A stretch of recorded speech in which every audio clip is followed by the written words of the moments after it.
Nej, jeg kan ikke mere. Det er for meget for et menneske. Hvad er I dog for nogle bløde dyr? I skal bære et par kasser. Straks er der en jammerdal. Giv stille. Du kan være for slet til, at der kommer bemærkninger. Det er først og fremmest din skyld.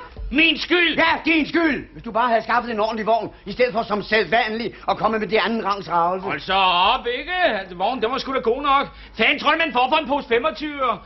Hvis bare ikke Kjeld havde været så fed. Hvad? Mig? Skal det nu være min skyld? Var det ikke din skyld, vognen? Den brød sammen. Du er alt for fed, mand. Hvor jeg er fri. Jeg er aldeles ikke fed. Jeg er bare lidt kraftig. Du smelter fed, mand. Sig stille! Det passer ikke! Jo, Kjeld, det vil jeg nu også nok sige. Vi har talt om det før. Du er altså lidt overvægtig. Du kunne godt til at tage dig lidt sammen, når nu Børge skal til at præsentere sin far. Sig stille! Jeg finder mig ikke i det! Men du godeste lille far, hvad går der dog af dig? Ja, Kjeld, sådan var det jo heller ikke min. Jeg ved nøjagtigt, hvad I tænker her. Stakkels Kjeld, tænker I. Tykke tosse, som altid kommer som røgende 4. division. Nu op, Kjeld. Men er der nogen af jer, der nogensinde har tænkt på, at bag alt det her, der banker der et faderhjerte.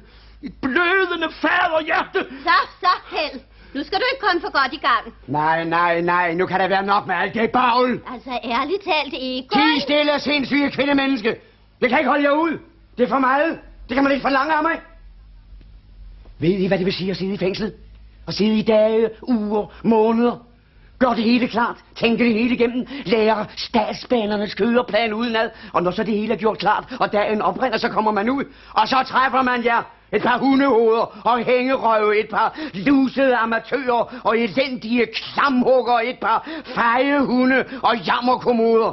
Grødomslag, hvor herre bevares. Ja, undskyld, Egon, hvis man ellers kunne få et ord indført, så ville jeg jo nok have lov at mene, det er temmelig taktløst af dig, når du ved, hvordan Kjeld har det. Og Benny med for den sags skyld. Men det undrer mig sådan ikke, for det var jo det, jeg sagde. Du er fuld af planer og store ord, og hvad bliver det til? Ja, jeg spørger bare. Farvel. Jeg går min vej. Jeg vil ikke have noget som helst at gøre mere. Nogensinde mere. Farvel. Farvel for evigt.